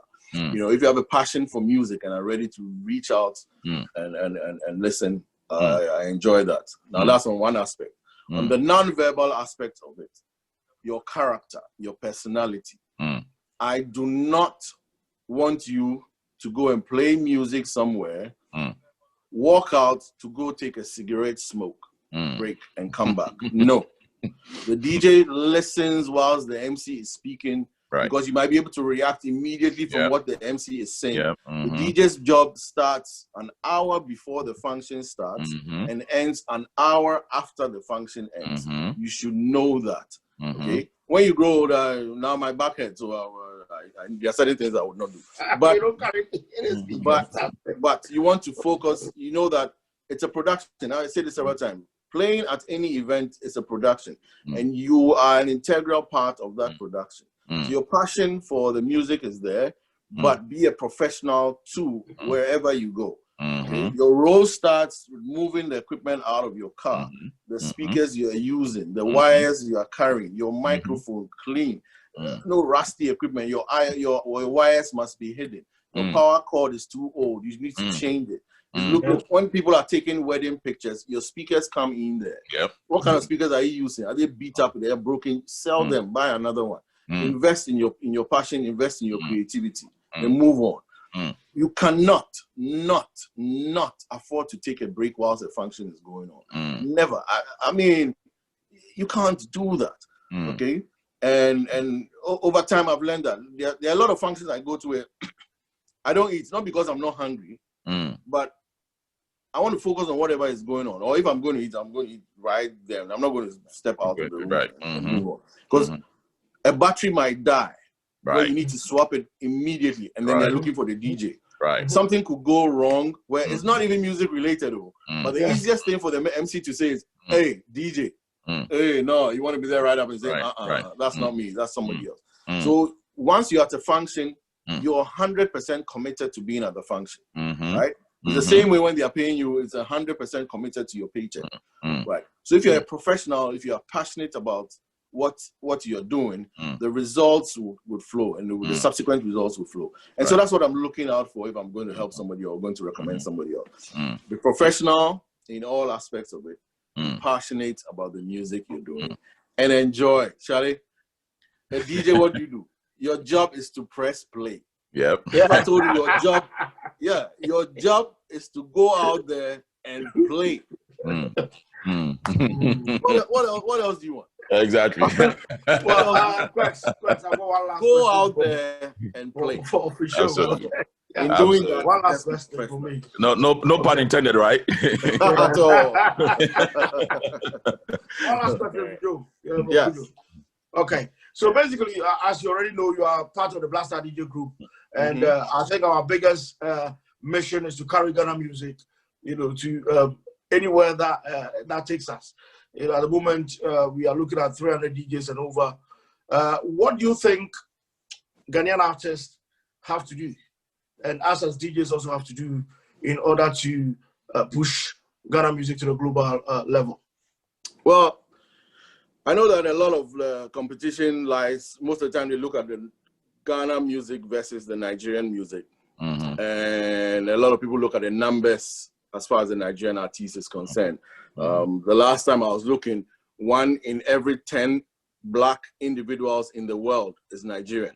And so from, as you know, from a hip hop perspective, I was talking to one of the producers of Rick Ross. And what they're trying to do is try to do a collaboration with a Nigerian artist, and you can guarantee a whole wide range of numbers. So most of the time, that's what they're looking out for. But on our side, right, a few of our guys are doing very, very well as far as music is concerned. It is our duty or our job as DJs who have a passion for what we do to promote that. And I was look, if you listen to Kiddy Say Cheese, right? I listen to a lot of radio stations or a lot of all these viral virtual shows that go around, and we play it a lot, including me. Now, we know that Say Cheese has been remixed by Ted Riley, right? We don't play that version a lot, right? So if the audience here appreciates the music in Ghana, so much so that the great Ted Riley of Black Street fame has even put his name behind Kiddy's song to remix it and play it in the American market, and we don't play our own artist music, what do we do? What kind of help are we looking for? Right. So it's up to us to promote that, push that a lot. Okay, whether it's Kiddy, whether it's Kwame Eugene, whether it's Akwabua, any of those songs, we need to step out of our way and then reach out and do it well. I've also heard the sound quality issues of sometimes of the music that is played, that the quality is not really good. That's why a channel or an outdoor version of or a channel like Black Stars DJs should have a relationship, some type of integration with a lot of the producers in Ghana, and tell them what we see from the music that we play. Your music is good, but the production quality needs a little bit of a boost. The recording quality needs a little bit of a boost. And then slowly but surely we would get there. I think we've made the impact. We've made the noise a little bit. We need to step it up. We've seen the BET impact of, say, Sarkodie. We've seen the influence of Stonebwoy in not just in the UK, but in the US, the collaborations between that. And we know that we can pick it up. If I take Shatta again, come on, collaborating with Beyonce alone is more than anything that he could have asked for. So let this be the beginning of what the artists can do, where they can look at Ghana outside, they can look at the success of their music outside the four corners of Ghana, and know that you can reach the international market using. I know that singing in English is a plus, or singing in Pidgin English is a plus for the Nigerian audience versus singing in Twi or any of our local languages. So maybe you can influence that aspect of using the Pidgin English a little bit in some of the hit songs and then getting it out there. But hey, we sing a whole lot of Nigerian songs that we really don't understand what it is. So the language aspect, so the language aspect might be a small factor, but I also think it plays a role. That if it's in Pidgin English where your audience can pick up, it's one of the things that we would identify. So yeah, we can do something from the Black Star DJ's point of view by pushing Ghanaian music well, using the music aspect of it, but also having deliberation or collaboration with the producers of a lot of our artists and say, and I think they will have a willing ear. Right. You know, we're not coming out as two known individuals. We don't know it all. Just like the little we know it well. What we don't know, we're prepared to learn. And that's the aspect I would take from that. Right, absolutely. And talking about that, I think that, you know, one of the things that Black Star DJ started doing now, you know, if you're just watching, you know, welcome to the show again. This is the Spotlight Show with Black Star DJs. We are featuring the man himself, DJ FIsho. And we are currently talking about, you know, taking Ghana music global. One of the things that Black Star DJs is doing in that regard is making sure that Ghanaian talent is accessible, you know. In the absence of radio, you know, our traditional radio that we are used to, especially in the diaspora, one of the most effective ways that people gain access and get to experience music is through the DJs. And so when you're playing, when you make it easy and you have a platform where people anywhere in the world can easily find any top Ghanaian DJ to play at the various events, not just at their own event, but at festivals and other big events in the various countries. We know there's a platform where you can always hire a Ghanaian DJ. I think that's one of the ways that Ghana music can travel very fast. And eventually, we're going to make it also possible that people can book Ghanaian artists through the same platform, so that Ghana talent in general is very accessible, right? So definitely check out Black Star DJs if you are watching, see what kind of talent we have out there. FIsho, I think I have one more question before we leave. Sorry, I know I said that was my last question. No problem. I'm enjoying it. I mean, this conversation. I'm not DJing, so I'm not on my feet. Right. I'm not sweating. I'm just chilling, relaxing. Exactly, right? I want to talk about your wife because, you know, just that whole story, you moving together, kind of, I don't know why I'm stuck on it, but, you know, let me get into it one more time. So, you know, your wife kind of was some influence in terms of you moving to the US, right? She was the main influence in terms of you starting MQF, right? Because she kept asking you when are you going to do it. And then she was another reason why you kind of added the non-profit component to it, because right. And then, you know, I see her, you know, supporting you in the background, you know, every now and then, all that. So how important is it to have such a supporting wife, you know, in the entertainment business? Yeah. You know the old saying, behind every successful man is a woman. Yes. I mean, I don't think any other cliche would put that better than that. She's been supportive through it all. She doesn't generally is not somebody who likes showing her face through any of these social. She's not on Facebook. She used to be, but she's not on Facebook. But because of this, she kind of supports what I do, and she enjoys being a part of it.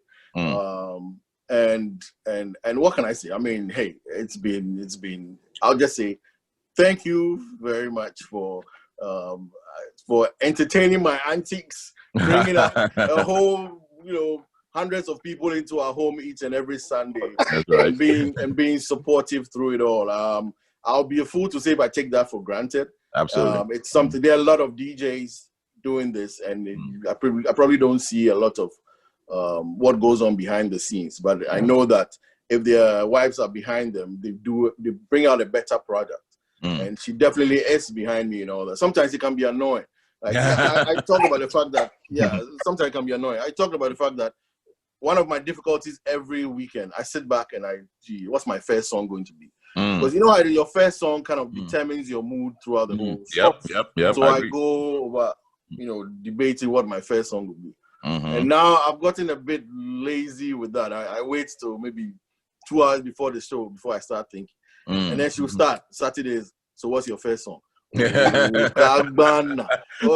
your first song going to be? And then she forces me to be on my toes. Right. And she helps out with all that. My scripts that are behind me, working with keeping the show on schedule, letting me know what's going on. And then in recent parts, helping with the after party. The show starts at 4, but technically behind the scenes we start at 3 because the team goes over what we're going to do. Do a rehearsal with the artist, say a prayer, get ready for the event. And so it's 4 hours of me standing on my feet. And I don't like eating before the show. Let me tell you this. So show number 1, right? I start show number 1 on April the 9th. I'm wearing a green t-shirt, standing in front of everybody, laughing, jumping, doing all that stuff. I watched the show back. And Charlie, my stomach is huge out there. Oh, Charlie, I'm like, hey, it's not how big I've become. I didn't realize it. So then she tells me, okay, I did every week. You can't be showing the whole world your stomach. That's good. Between show number 1 and Christmas, or between now, I've lost about 23 pounds. Oh wow! Yeah, and it's not because of me. I don't care too. It's because of my wife behind the scene telling I can't embarrass the whole world. Wow! Show my stomach out there, and I mean, if she was there, I really don't care about the visuals of it. I told you I'm not a fan of playing music and showing my face. But these are some of the nitty-gritties, the things that she's very interested in. So yeah, my show number 1, green t-shirt, big stomach. Show number 44, long sleeve shirt, clean cut, almost 6-pack. I'm not there. Nice one. Almost a 6-pack. Nice one. So she's been integral, and I really would like to say thank you to Belinda for all that you do behind the scenes, and to each and everyone who's been part of it. A good friend. I think I've mentioned Peter, Paul, I've mentioned Lily, I've mentioned Anasapo. I would also mention Charlene Maxwell, who right from on show number 7 or so, she sent me a message. Hi, FIsho, is it okay if I bring food to you? I said, So she cooked, she brought food over, and it was supposed to be a one-time thing. But no, she started doing it every week.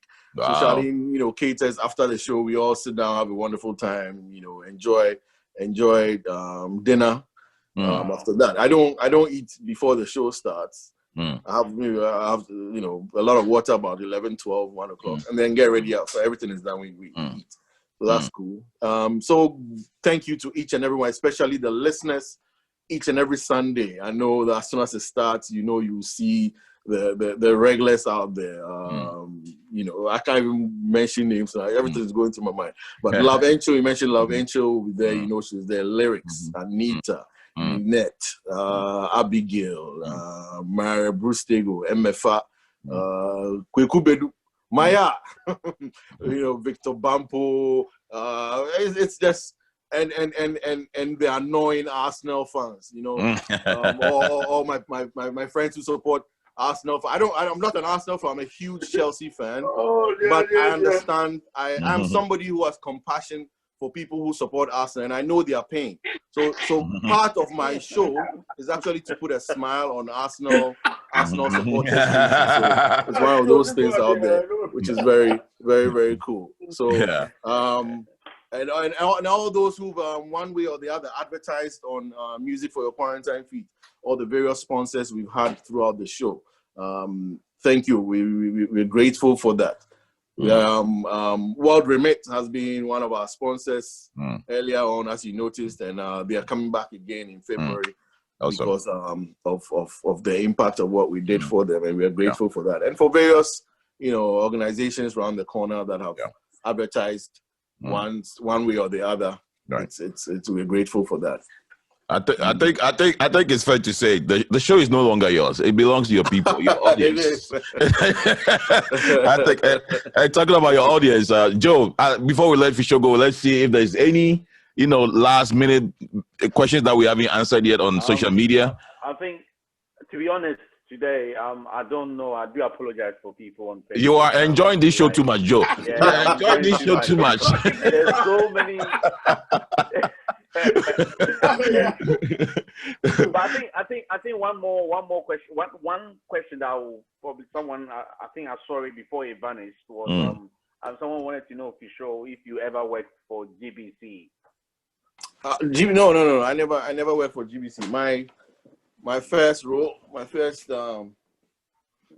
broadcasting started with Sunshine Radio in September 1st, 1995, I think it was. And from Sunshine changed to Choice FM, and that's all I did in Ghana. I used to go to GBC just to visit, did a couple of TV and radio commercials, but not actually worked with GBC. Okay. So everything I learned professionally as a broadcaster was through Kwesi J. Dakwa and Tommy Annan Forson, Edward Fachi, and George Brown later on. Yeah, those were my mentors when it came to broadcasting. Okay. Amazing. Amazing. And with that, I'm going to say, FIsho, big thank you. Thank you for honoring us with your presence and having such a wonderful. Listen, I've really enjoyed this conversation. Oh, I've enjoyed it more. Yeah. and I want to personally say, listen, you are busy.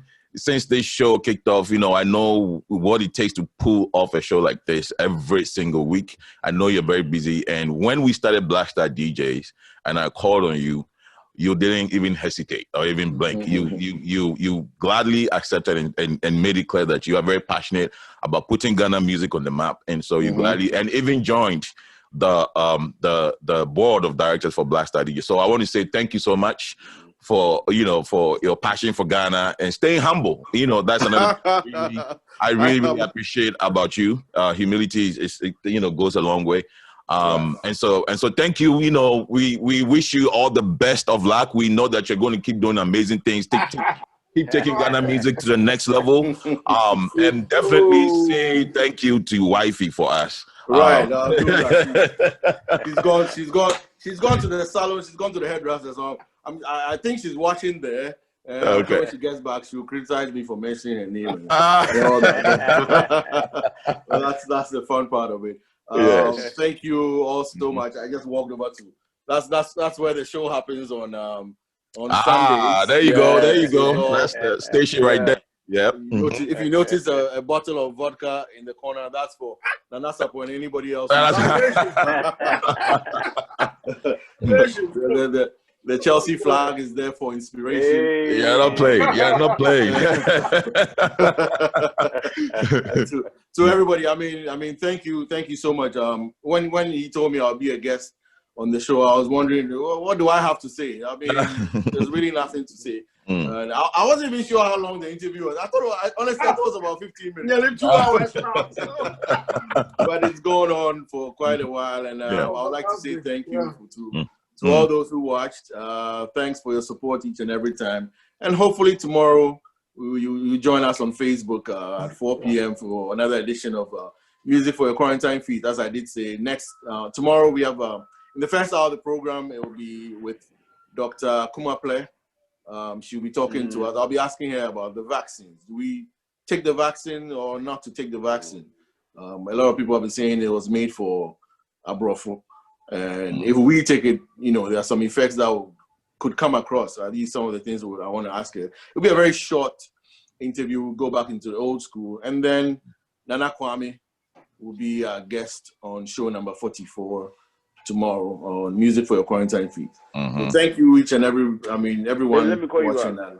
I'm glad to be on Black Stars DJs for my first time physically, but of course I'm there all the time watching. Exactly. Thank you so much. And definitely, guys, make sure if you've never heard of MQF, Music for Your Quarantine Feed is hosted by the man you're seeing on the screen, DJ FIsho. Let me tell you something. This is a very, very entertaining show. I've been there a few times. I've had a blast. Listen, my wife absolutely loves that. You told me that. Yeah.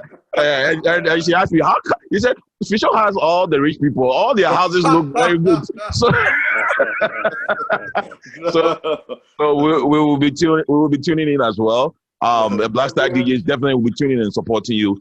To the audience, thank you so much for tuning in, for being with us. You know, it was supposed to be an hour show. Now we are over. I think we are 2 hours now. You know, we've been enjoying ourselves too much, but I think we have to bring everything to a close now. Thank you for tuning in. Until the next Spotlight show, we say bye-bye. Bye. Bye-bye, guys. Thank you. Right. Over 200 of your favorite top Ghanaian DJs across the world coming together to create the largest online Ghana music platform. This is how we do each and every time. Black Star DJs worldwide. Black Star DJs worldwide. Although I love you for my heart, I don't go lie, I want you for my heart. And then you raise your Black Star DJs. All your top Ghanaian DJs worldwide. That's right, shut down the background. Ghana songs for worldwide. Let's go. Follow the Black Star DJs movement on Facebook and Instagram. Black Star DJs worldwide. Or visit our website now to book top Ghanaian DJs for your next events. Where in the world? At www.blackstardjs.com. Let's go, Ghana. Over 200